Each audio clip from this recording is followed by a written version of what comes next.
hi everyone, and thank you for joining us today to discuss the rise of e-commerce in the Middle East region. This is a panel organized by Dubai Internet City and moderated by myself. I'm Alma Al-Turkmani, business journalist at CNN Arabic, and I'm joined today by our esteemed guests, Mr. Hadi Rad, Vice President and Regional Head of Digital Solutions at Visa, Mr. Anthony Haddad, Chief of Staff at Amazon MENA, and Mr. Wasim Makarim, Vice President of Regional Markets and Dark Stores at Talabat. So before we get started, I would just like to point out some webinar protocol, as I like to call it. Please note that our attendees' mics are muted to avoid any distractions. And for our attendees, you can place your questions in the Q&A tab on the right, and we will try to get those answered by our panelists in the last 15 minutes of our session. I hope we managed to fit all we would like to say about this exciting and relevant topic in the next hour. So let's get started. So here we are today holding this panel virtually and practicing social distancing with all the measures that COVID-19 has forced on us, which rendered this current situation as the new normal. There's no doubt that this pandemic has affected us on so many levels, from who we see to where we work and how we stock up on our groceries. So taking all of this into consideration, how have consumer spending habits changed as a result of COVID-19? And what does the current situation tell us about the evolution of future shopping patterns? Hadi, could you start by sharing your thoughts on that? Thank you, Alma, and thank you, Dubai Internet City, for having me on this panel. And I hope everyone listening is keeping safe and healthy. So digital commerce has obviously been growing fast even before the pandemic. We've been seeing a very fast growth in e-commerce, digital commerce, and the share of e-commerce as total commerce, from a total commerce perspective, is increasing and increasing. What we've seen in the COVID-19 situation is that it has accelerated that growth and accelerated it significantly. We've seen new merchants coming online that didn't have online presence in this last few months. The number probably is lower in the UAE, where in a study we've seen around 10% of the merchants surveyed came online over this period, but it's much higher, for example, in Saudi Arabia, where we've seen 43% of those merchants coming online. What we've also seen is that new consumers are transacting on e-commerce for the first time. So consumers that didn't do e-commerce before are now more and more familiar with e-commerce and then doing e-commerce transactions.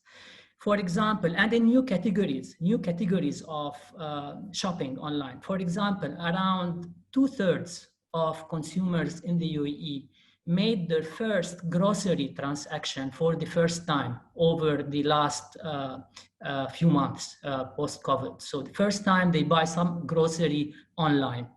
And more than 70% did the same in the pharmacy category. For the first time, somebody transact, or a consumer for the first time transact to buy a pharmacy-related product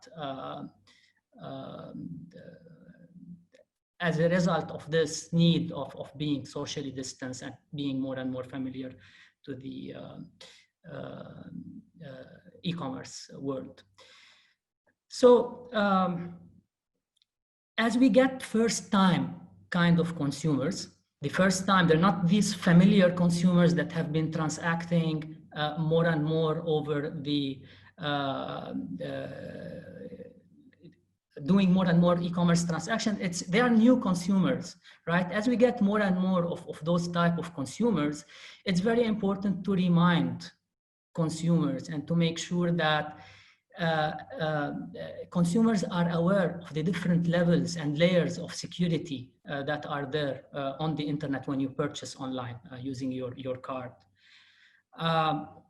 Let me, if you allow me, highlight some of those measures and layers of security. So for example, first of all, there's predictive fraud analysis that goes for each and every transaction that is happening e-commerce when you're using your Visa card, for example. Billions of transactions pass over Visa, and these transactions are being analyzed in a way that any predictive measures for potential fraud is being avoided. Second, there is the digital identity of the user, the Visa Secure that you get, and the 3-digit code of the cardholder verification code that the consumers enter. And finally, also tokenization, which is a new technology that we've introduced that make the card number specific to the merchant when it's tokenized. I'll talk later more on that when we talk more about the experience also. And then there are the transaction alerts and the liability aspect where the consumer is not liable. If in a way something goes wrong, the consumer can contact always their bank. So what I want to say is that the COVID-19 has accelerated the shift to digital commerce. We've seen a new type of category, e-commerce category, and we've seen first-time e-commerce users. That's as a result of COVID-19.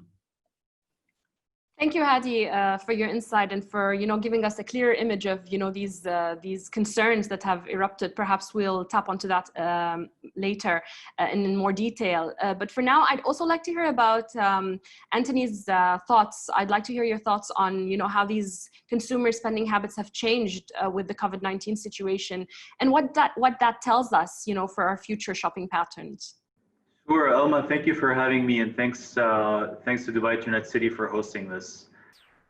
First, I want to take the opportunity to sort of share an announcement that's really important for us as Amazon MENA. We launched Amazon in Saudi Arabia yesterday. We're super excited about this. We have a full consumer offering for customers in Saudi. We have 3 fulfillment centers. We have a fulfillment center in Jeddah that's almost half staffed by women. So we're super excited, and we hope that our Saudi customers enjoy and that we learn as we go along.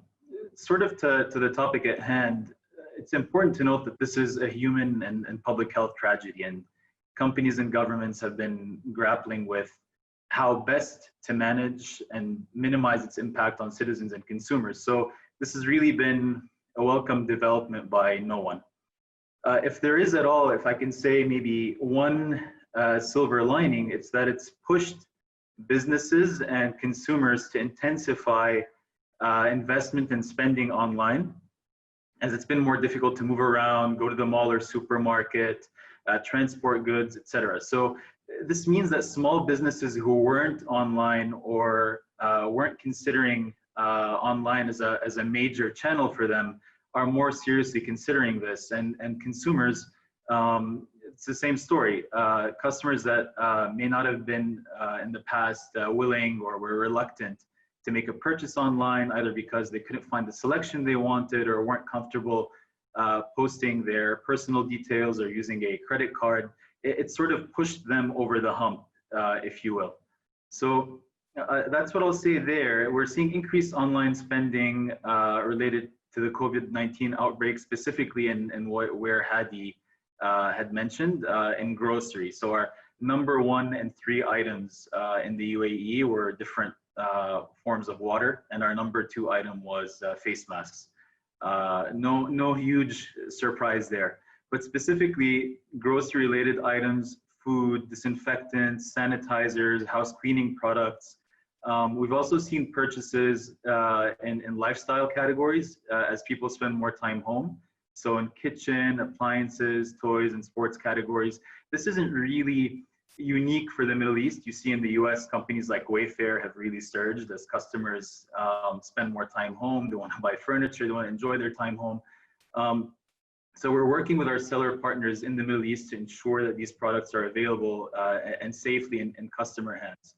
The very last thing I want to say here is on grocery specifically. So we've seen a lot of players that are already in the online grocery space or in the supermarket space intensify their efforts, and new players that are in parallel verticals jump in, like Deliveroo and Kitopi. I think these are all awesome developments just from a customer's perspective, because it provides more choice for customers. And this is where maybe I see post-COVID some permanency in that customers that used to go to the supermarket, tap the watermelon to see if it's good. Like if it's come to your house once and twice and it's been a good watermelon, maybe you don't have to go to the supermarket and do the tap really. So I think in some respects, COVID-19 has accelerated the appetite for online grocery. What would have taken 4 years normally, COVID did in probably about 4 months.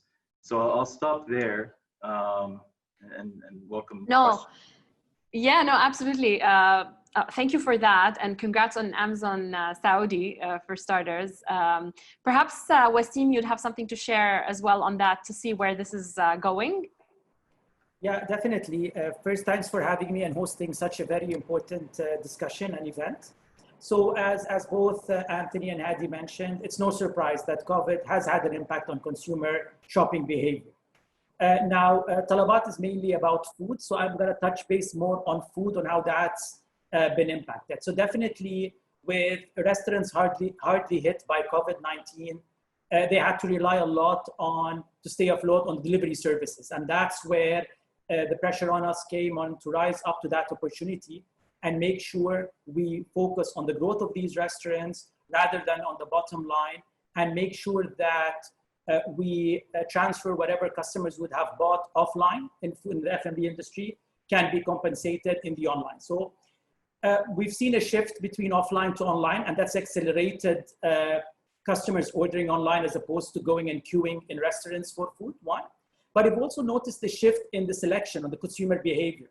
We've seen an uprise in, for example, the purchases of meal kits. For example, now a lot of restaurants reacted very positively for people who are scared to order ready food. So you actually now order the ingredients and you cook them at home. So we see the development or the emergence of a new category by restaurants where you have meal kits ready, you get them, you cook them. The good thing about it is that it's cooked food, so it's safer from a perception of safe COVID food. That's one. Second, people are stuck at home, so it becomes more like an entertainment type of preparing your own food. We saw a good rise in that. A bit of fun statistics, we saw a massive surge, double-digit percentage in post-midnight and early morning. I think these are our Netflix lovers or gamers staying up late and enjoying a good meal after that. So it's been a mix for the restaurant business, and it's been a very tough ride. And our entire focus was really how do we make it easier on them and for the consumers. Groceries is also a very interesting part. So in Talabat, we've launched our own grocery channel a couple of months back, which is what we like to categorize under a new generation of commerce called Q-commerce. So, and we believe that's the next step, which is quick commerce. So customers are no longer patient to wait for hours or even sometimes plus or minus an hour for food. So our core value proposition here is how do we deliver ultra fast? So we've launched in Kuwait, we've launched in UAE, 24/7, your groceries delivered in less than 30 minutes. And COVID definitely pushed the growth of it exponentially with the need of people ordering their grocery needs to home. And as Anthony said, it expanded the trust of people that, you know what, I can order my produce online and I still get the same quality that if I was to go to the store, I would actually get it. So I think what COVID mainly will impact is consumers are now more reliant on it. This puts the pressure on all retail e-commerce platforms on upping their service and making sure that hours is no longer acceptable. Maybe even 30 minutes is no longer acceptable now. It's how do we really deliver that requirement fast while people stay safe and at their home.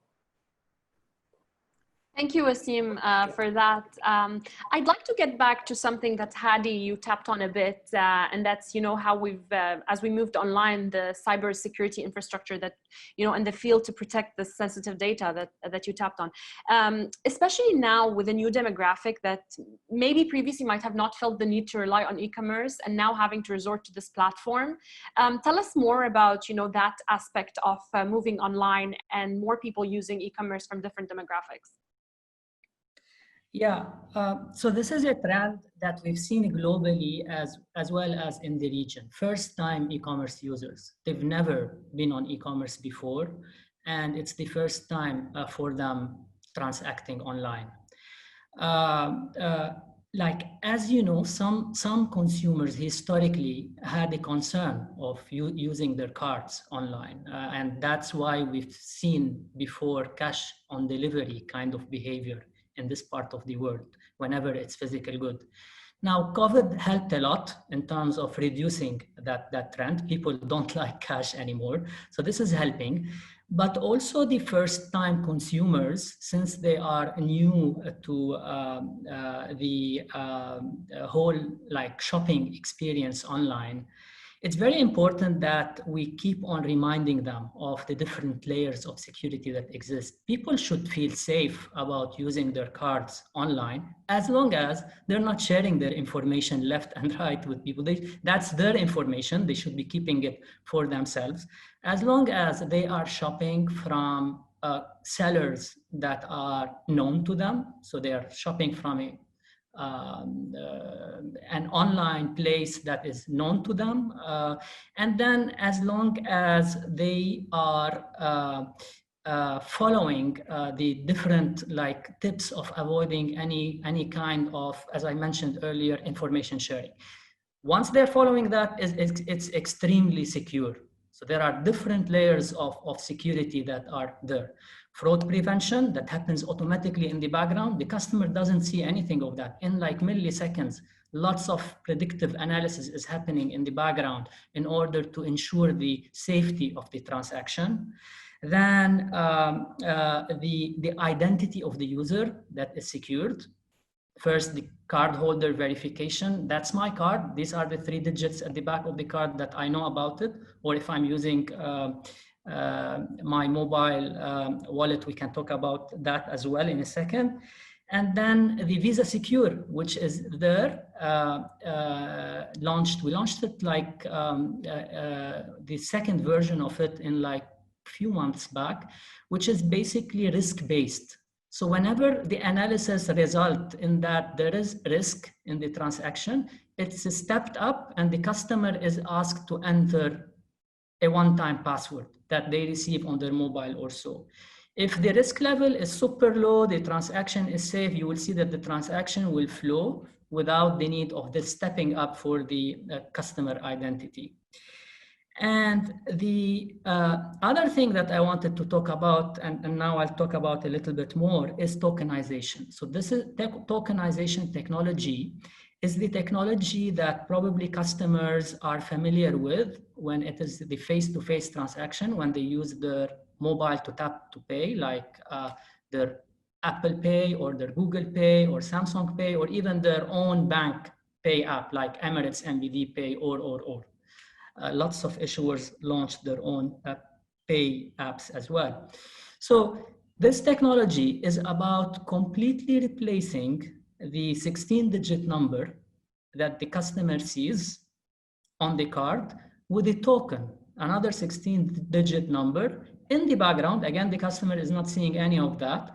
And that number is being transmitted over the internet from the seller to the gateway, to Visa, and so on to the issuer. So this ensures lots of security. There are like different security measures on it, cryptograms, etc., as well as it's domain specific. So if for some reason that token is compromised from immersion or anything of that sort, it cannot be used anywhere. It's domain specific for that particular domain. We've more and more sellers globally are participating in this token service by Visa. We've announced also a few months back that there are payment volumes represented $1 trillion globally. Like sellers representing $1 trillion are now like have participated in the Visa token service. So this is happening everywhere globally and in the region. We've had lots of names of sellers who participated in tokenization in the region and are increasingly tokenizing their traffic. So lots of security measures that consumers should feel safe. It's safer than cash. So the more we go digital, it's safer in terms of security. Yeah, I believe from a physical safety perspective, we'll get to that in a bit, keeping in mind the COVID situation. But on the other side of that, I'd like to hear your perspective, Anthony, on that. And I'll get to hearing Wasim's too. But first, for Anthony, what payment options have consumers been mainly relying on now that, Hadi has mentioned that? Keeping in mind the products they are purchasing, you mentioned a valid point about, for example, what differences lie between ordering dinner and groceries, or for example, ordering, a lamp or an Intex pool, something that many people have been ordering lately, I assume. So.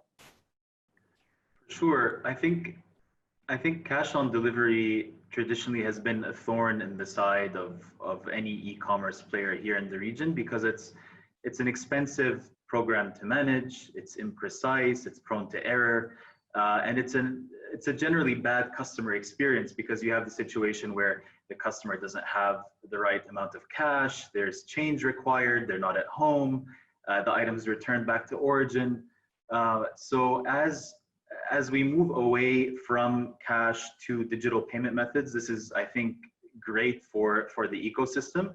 But the other side of that sword is that, if you will, it's often a channel for new customers. And I think of cash as allowing new customers to access e-commerce, and bottom of the pyramid and potentially unbanked customers that do not have electronic payment methods to come online. So that's sort of why we sort of still need cash, but we're seeing here in the UAE, I mean, the UAE is moving closer and closer to becoming a cashless society. I think COVID has really sort of tested the UAE's ability to withstand that promise as sort of a leader in this space. And I think the initiatives like Smart Dubai and all of the other government initiatives and investments have really shown, have bear the fruit of those investments during this time. But yeah, at Amazon, I mean, of course, we encourage customers to use e-payment methods for contactless deliveries, such as debit cards and credit cards. We now have gift cards. And as customers are more comfortable making online purchases and perhaps buying bigger ticket items like television sets, like a washer or a dryer, but might not be able to make that payment all at once, we've now started also to offer installment facilities, and we've seen a lot of I think excitement around this from customers to sort of help smooth the impact of that big purchase over time for individual customers. So that's sort of where I would say our payment methods are and how we're trying to transition away from cash. The UAE, of course, very different than Egypt, which is very much still a cash-based society. Saudi, I think, is sort of just on the cusp of transition between e-payment and cash, and maybe sort of gaining on the e-payment side. But I think it's a really exciting space to see as customers feel more secure shopping online, paying online. That trend line between cash and e-payment starts skewing more heavily toward e-payments. How about you, Wasim? Keeping in mind the products that consumers are purchasing, where do you feel that they're mostly relying on in terms of payments? Yeah, so what we've noticed is that definitely COVID-19 has pushed the online share, online payment share stronger than cash. So we've seen approximately a 24% increase in customers that pay online as opposed to cash on delivery. And this was actually based on the scare of actually handling cash, and the government focus that not to handle cash, pay online, it's safer. So that really caused an upsurge in that. So we've seen many e-commerce players go to contactless and actually push it as one of the features and incentivize their customers, you know what, pay online, it's safer for you to than to actually handle cash and pay. We've seen different reactions across different markets. In certain markets, we've stopped cash payment in total.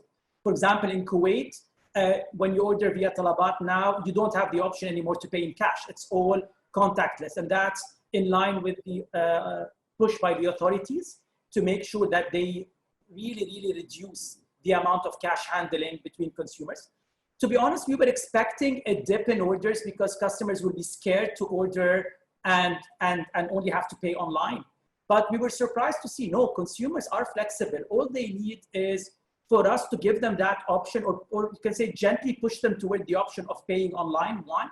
Second, giving them the reassurance that it's more safer to pay online from all aspects, and it's a less of a hassle, it's a better customer experience, it's safer for your health.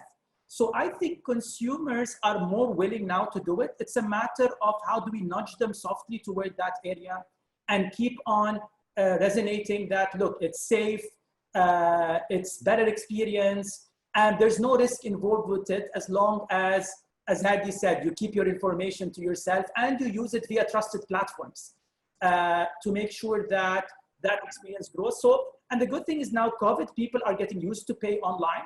So what we're hoping to is after the COVID situation hopefully ends, it becomes a habit and we keep seeing that surge or that maintenance of online share as opposed to cash on delivery. Now with us, our transactions are not high value transactions because they're mainly around your meals, your lunch, your dinner.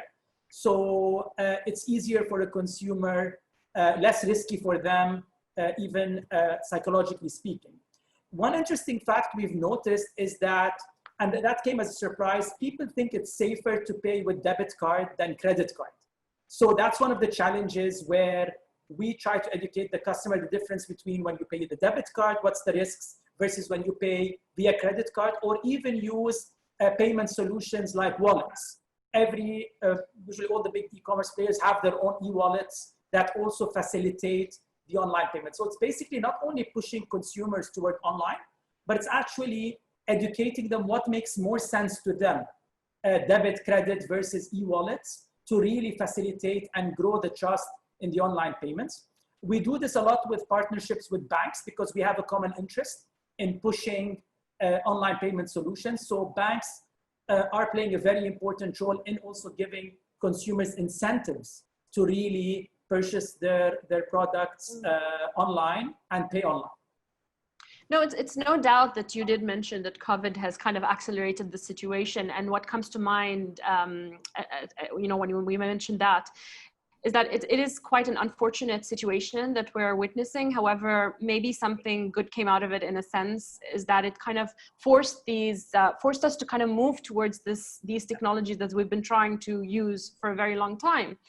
And, aside of that, I'd like to point out that safety issue that, both Anthony, Hadi, and yourself have mentioned. And that's, it's funny because we've recently steered away from this use of cash because there's a huge fear of, the cash transmitting the virus. And I know from myself, because I had to recently make a cash payment to get my car cleaned, and credit payment was not an option. And so I ended up paying much more than I would have, or it would have cost me, because I didn't want to take back any, I didn't want to exchange any banknotes.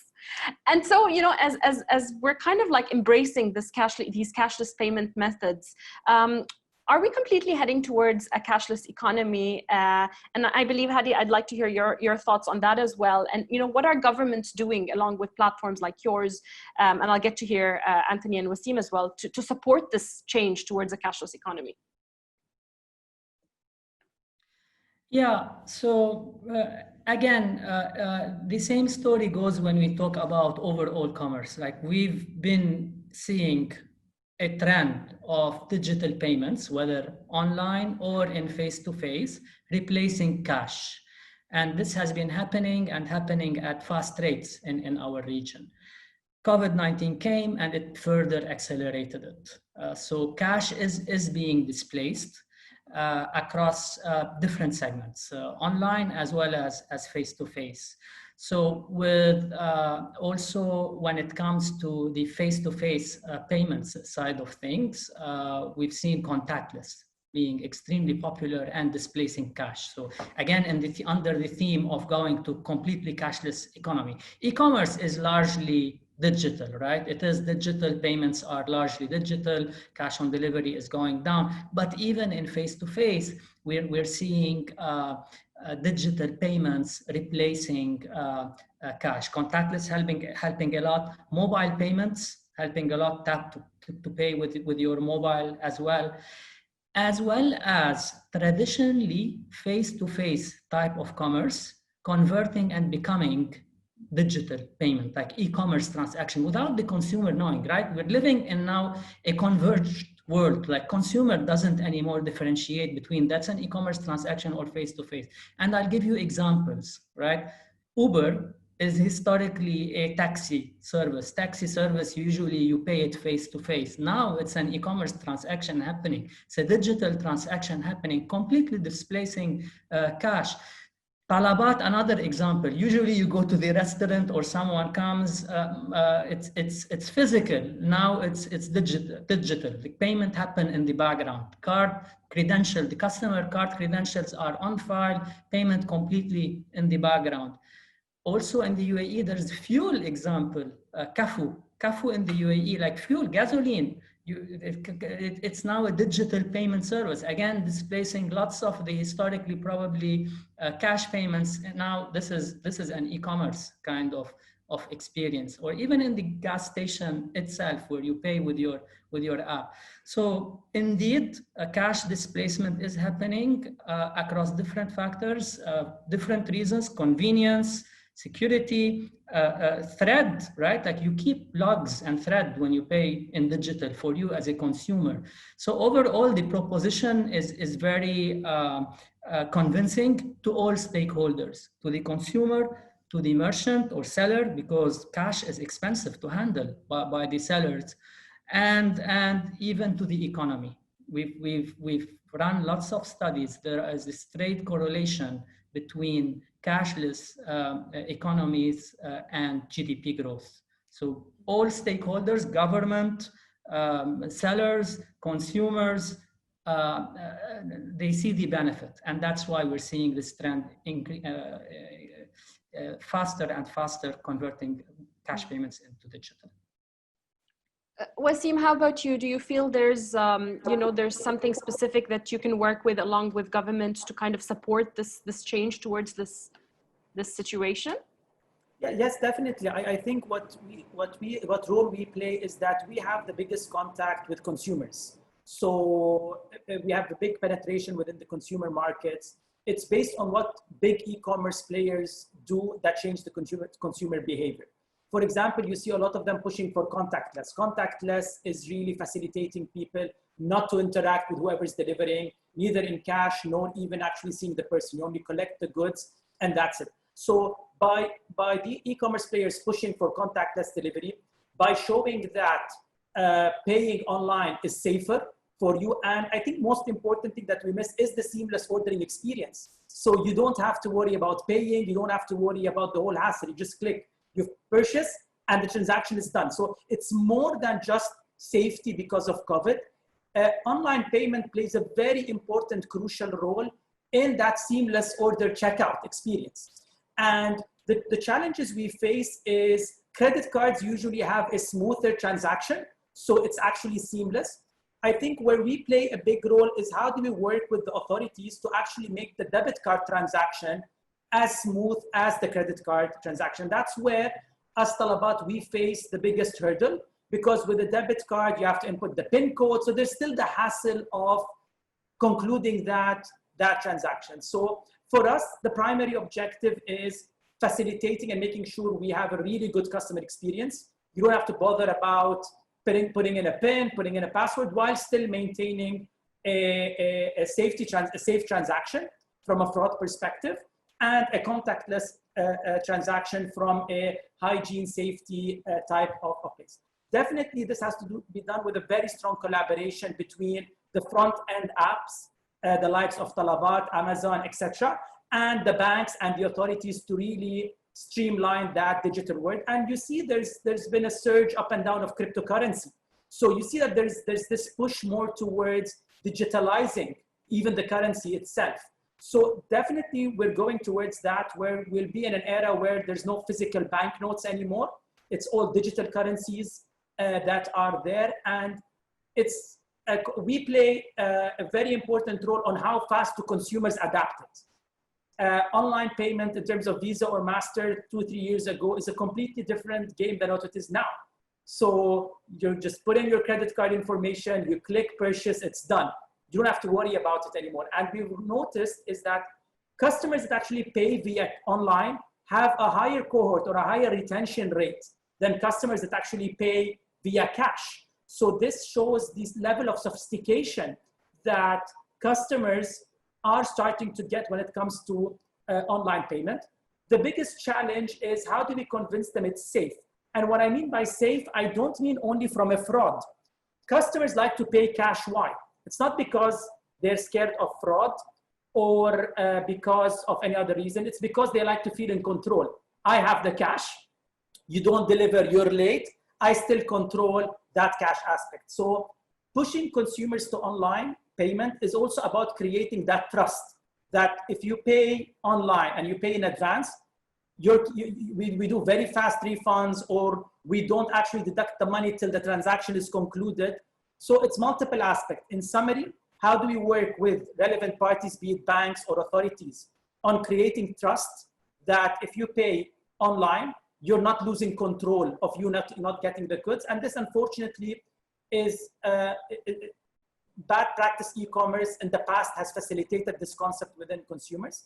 Second is pushing for a better order experience, a better seamless checkout experience. Third is the hygiene part of it, that you don't have to deal with cash if you can pay online. So basically, these are the three pillars, and this is one of our core strategy and plan within Talabat, is to really push for that online payment trust. How about you, Anthony? Is there anything you'd like to add from your perspective on this, support from your side in the government? Sure. I have a short commentary here, and I'm definitely not the payments expert on the panel, so maybe I can sort of broaden the appeal a bit. I think it's for us at Amazon, it's more about ensuring the right customer experience given the constraint of COVID. And our mental model first prioritizes safety. Are we doing absolutely everything we can to maintain the safety of our customers and our employees? Second, it's compliance. Sort of as these rules on the ground change with respect to permits and curfews, are we sort of compliant? Is everyone permitted? Is our schedule going to ensure that we're maintaining customer promises given these constraints? We have X number of delivery associates on the ground making sure customers get packages. That's going to impact it if we don't know sort of the shifting the shifting day-to-day of what's happening from a COVID perspective. And thirdly, it's the customer experience. Are we doing everything we can to ensure the best customer experience possible that isn't deteriorated? So in terms of the measures that we've taken during COVID, we've applied, we're continuing to raise awareness and education for our associates to adhere to preventative hygiene practices that are recommended by the WHO. We've implemented 2-meter safe social distancing. We've implemented a number of measures to ensure safe deliveries and return pickups to make sure that the returns can be left unattended. Contactless delivery has been a very popular approach for customers.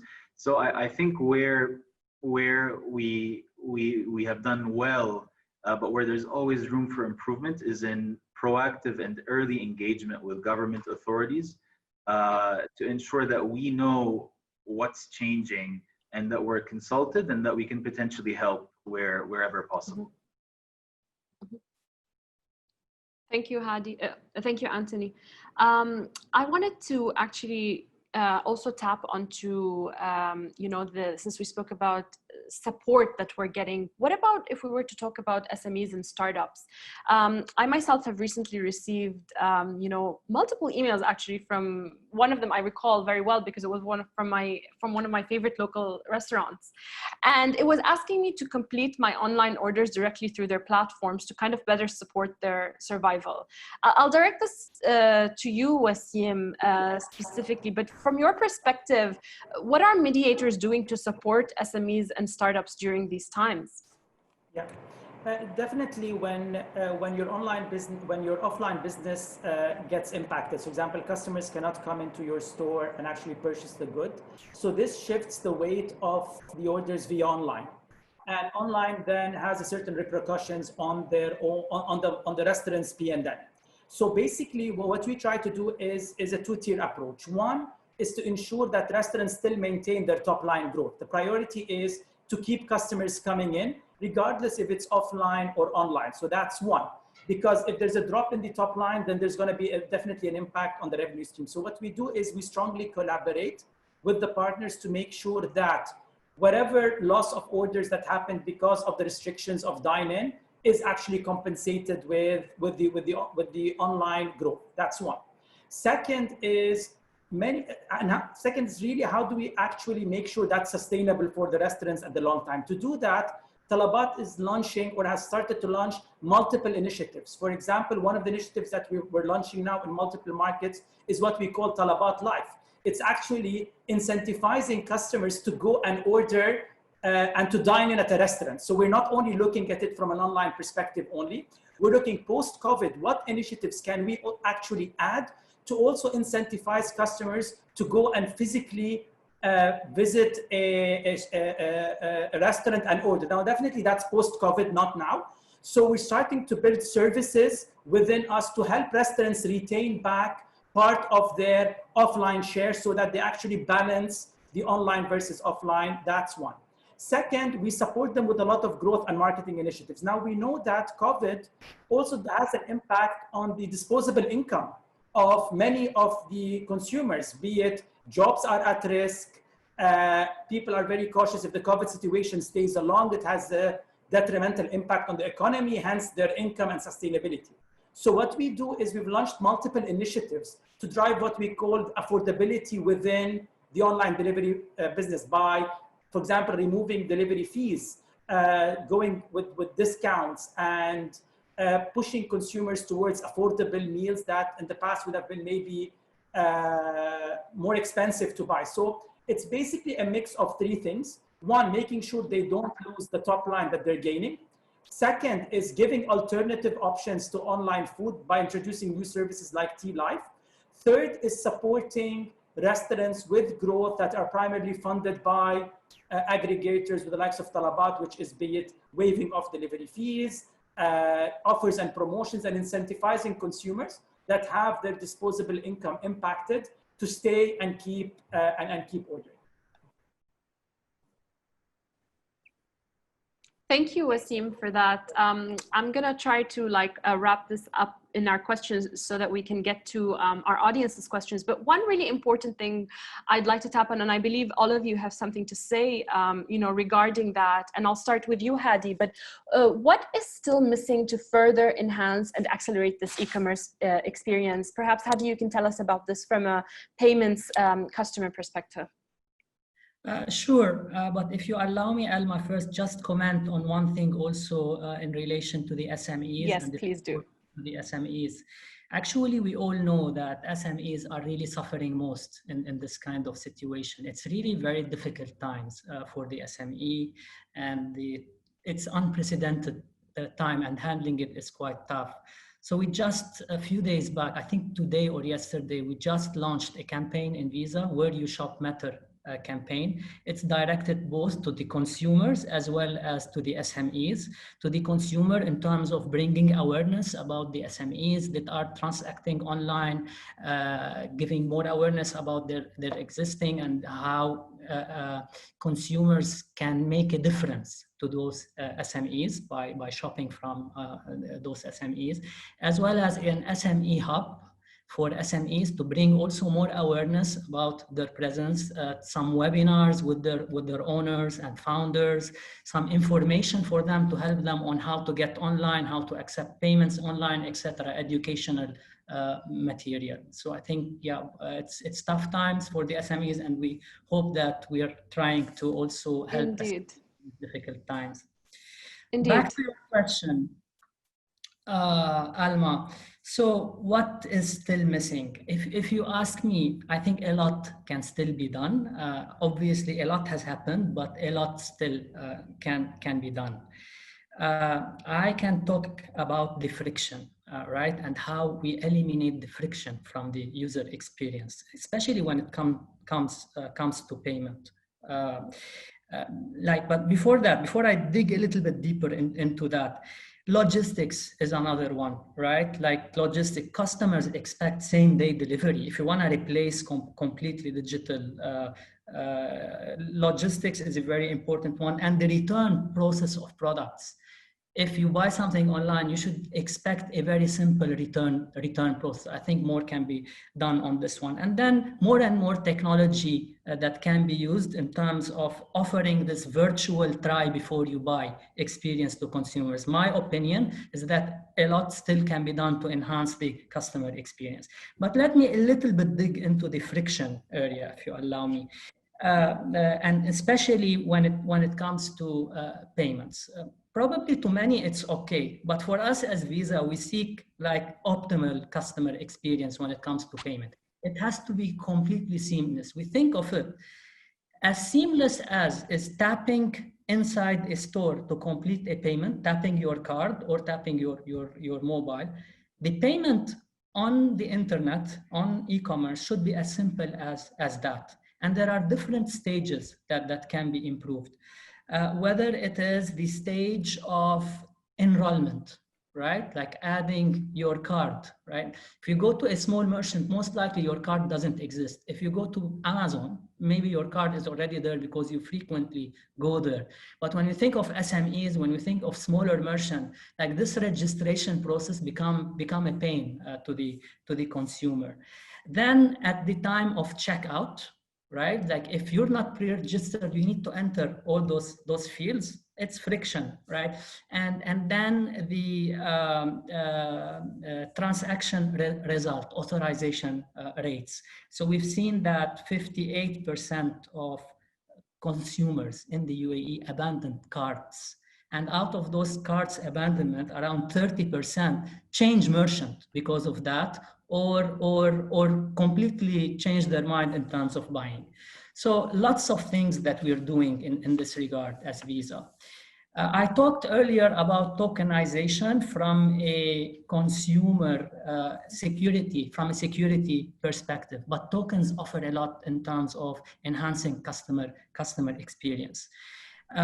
We've also introduced a technology that also depends on tokens, Card Enrollment Hub, that allows the customer with a click on the card to push all the card details to the seller. So rather than going and registering, with just a click on the card from the mobile banking app, you can have your card credentials provisioned into the merchant. Another one is lifecycle management. When the seller is using tokens, Visa tokens, what happens in the background, all the information about that card are being updated automatically in the background without the consumer involvement. So think when your card expiry date arrives, rather than going as a consumer and updating your credential card expiry everywhere in every single site you've subscribed to, all of that happens seamlessly in the background.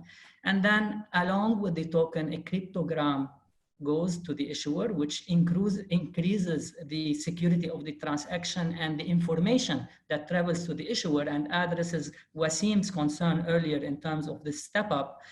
So leveraging what we call the cloud tokens, what happens is that the cryptogram carries device information and like biometric authentication of the user. Biometrics are and all of that travels to the issuer to also minimizes the friction of customer identity authorization, as well as the authorization rates of the transaction. So a lot of things are being done, and the objective is really a completely seamless customer experience when it comes to payment. As much as it is physical in the physical world, we want to make it in the digital world. Thank you for that, Anthony. I'd like to, we do need to move to our audience questions, but I would like to hear Anthony's take about this as well. From an operational perspective, Anthony, where do you feel there's still space to enhance, this experience? Yeah, I think maybe tying it also back to the previous question on SMEs, the way the way Amazon thinks about it is we're often asked, you know, what needs to still be done? What will the future of e-commerce look like?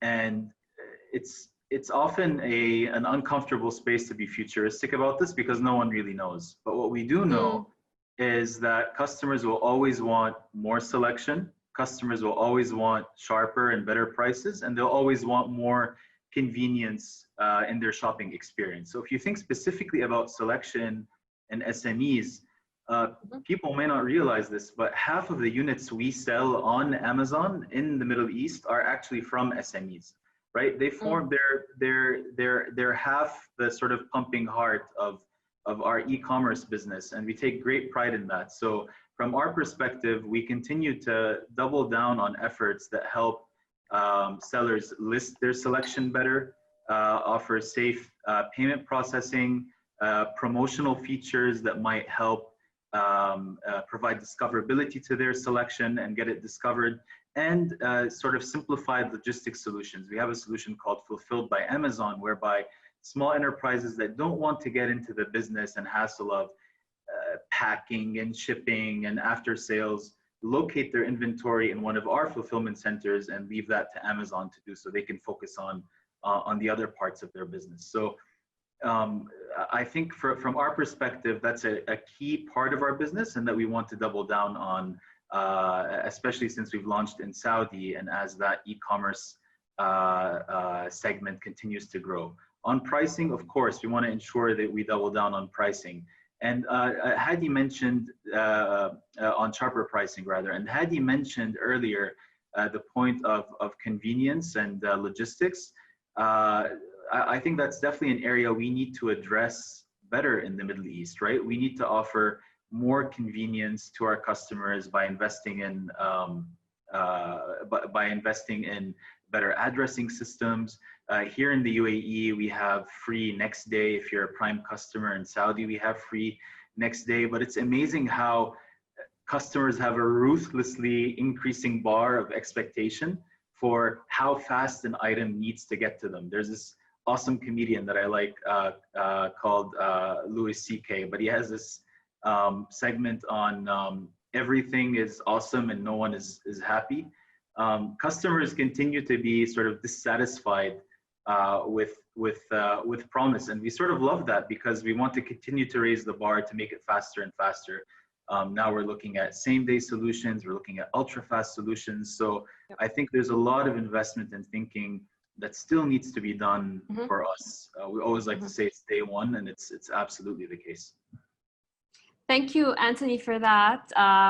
Thank you, Hadi, Wasim, and Anthony. I'll start taking audience questions now. We have a question here for Wasim. It says, do you see allowing signing up of restaurants on Talabat who do not have a physical operating space? And do you see that the F&B industry is being transformed with restaurants being only online? Yeah, so if I got the question correctly, is basically restaurants that don't have an actual physical presence to be available on food aggregator platforms, correct? Yeah, so basically this is actually regulated by two things. One is what's the actual country rules and regulations. So we do have countries where the laws do allow us to actually, for example, enable home businesses or businesses that don't have a physical presence, and countries that don't allow. So one, it depends on the regulations. Second, it depends on the concept of cloud kitchens and how evolved are they within each of these countries. So what we try to do is, and that's where it's linked actually to the SME discussion, is where we have partners that don't actually have a physical brick and mortar restaurant, but they would like to be part of the Talabat online platform. So the way we do it is we facilitate it via cloud kitchen solutions, either the ones that are operated or owned by Talabat itself, or via partnerships with cloud kitchen solution providers already in the market, to enable these entrepreneurials or SME businesses that don't want to invest a lot of capital into actually building a physical restaurant, but to leverage online presence via food aggregators. So yes, that's something we do, but it depends country by country, depending on the laws and regulations and how flexible they are and the rules that allow us to facilitate this. Okay. There's another question from Talal. He says, I work for an automotive brand and we have developed an e-commerce platform in which our customers can view our cars and even do down payments. However, what should we do differently versus existing e-commerce platforms which offer different kind of products? I don't know who would like to, he has not directed the question to someone specific, but who would feel like they can answer that. Yes, please do, Hadi. I can take that one from a payments perspective. So as a new, I think one important thing is that to offer different payment options to the consumer. This is very important so that consumers feel they have the options of how they would like to pay. That's important. So when they seek, as a new e-commerce site coming online, when they seek the e-commerce gateway that they want to work with, the gateway that connects them to the banks and then allows them to do the e-commerce transaction, it's very important to look at these aspects and capabilities that I've been talking about, like, for example, support of tokens of that gateway, as well as something I haven't talked about that we've also worked on as a global standard, and we've launched it in the US, which is Visa Click to Pay, which is the password, EMV Click to Pay, right? And then this is a passwordless experience to check out, no manual entry of cards, details, seamless, again, towards the seamless type of experience. We've launched it in the US, as well as we started migrating some merchants here in the UAE, and I'm looking forward to hear more on that imminently. But like, as a small business, they should be seeking gateways that offer them all of these kind of payment capabilities so that they can offer them to the customer. This is how they can differentiate themselves from a payments perspective. I have another question as well for Anthony. Anthony Saoud says, what are the measures that you're taking to control counterfeit?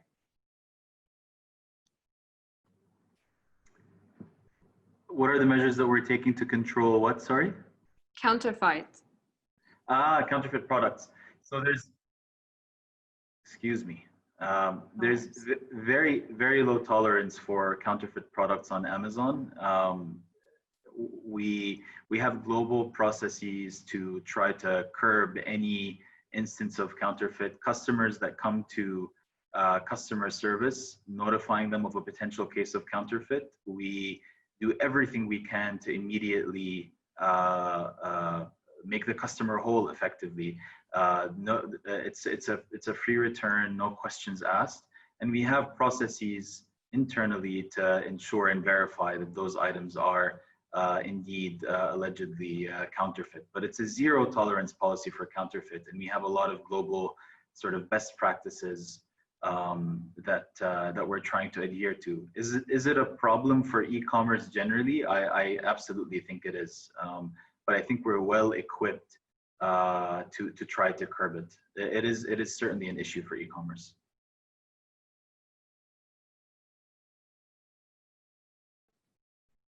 We're well into our hour. I think, I don't know if you guys would like to take a couple more questions, or shall we, wrap this up? We've got a couple of more, but it is such a thorough topic that, is difficult to kind of push into an hour. We have done our best. Would you guys like to take any more questions?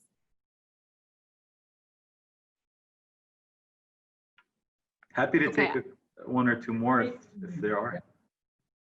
Yeah, so it says here, someone's interested in understanding what percentage of customers use Amazon and Talabat, and this is for Wasim and Anthony, in the Arabic language interface. If you've got such information, that is. Yeah, I mean, I can sort of directionally share where that is without providing specifics, but the UAE is, as you might imagine, very heavily English-based. So when we launched the Amazon UAE website, we launched it with full functionality in English and Arabic, but given the demographic in the UAE, it's predominantly in English. The browsing behavior, how customers experience it on web and app. In Saudi, that's ultimately flipped. So it's predominantly in Arabic, and we've taken great pains in the Arabic experience to ensure that search relevance is sort of contextually correct and feels natural, that product descriptions don't feel like they're just sort of, and no disparagement to Google, but Google translated. But it's a journey, right? When you operate at the scale of a company like Amazon with millions of listings, it's hard to make sure that it feels relevant and sort of naturally fluent to customers. But it's definitely an area that we continue to invest in.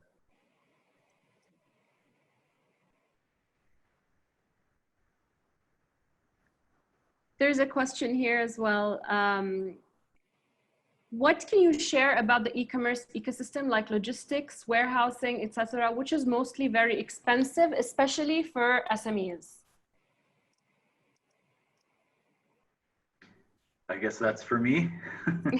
I think very shortly. I think it's I would tend to agree for an SME that's trying to start a business, as the example of, for example, the automotive business earlier. I wish you the best of luck. It's hard, and we offer lots of fulfillment solutions in the Middle East to try to make that journey less difficult for sellers. So one potential fulfillment mechanism is what we call Easy Ship. So once a customer order comes through to you, you effectively let us know that it's ready for pickup, and then Q Express, which is our logistics carrier or one of our partner carriers, comes to pick it up from your location. Another solution that is very popular is, as I mentioned earlier, fulfilled by Amazon. So it takes all of the headache out of you thinking about fulfillment of the item and post-sales as an SME, and you locate that inventory in one of our fulfillment centers. And as soon as that sort of selection starts to deplete and you see your customer orders coming in day after day, you can issue additional purchase orders to fulfill that selection there. So we have plenty of different, and this is not by any means, I would say, unique to Amazon. A lot of our e-commerce players that are also in the region have similar fulfillment mechanisms. So I'm excited about how it's becoming more possible for SMEs to participate in this economy. Thank you, Anthony, for that. So we've arrived to the end of our panel time for today. We did go 4 minutes overboard, but it was quite exciting. So thank you, Mr. Rad, Mr. Makarim, Mr. Haddad, for your valuable insights. And thank you, Dubai Internet City, for hosting this panel, and everyone as well who joined us and took the time to be with us today. I hope you all have a great day. Thank you very much. Thank you. Thank you. Thank you.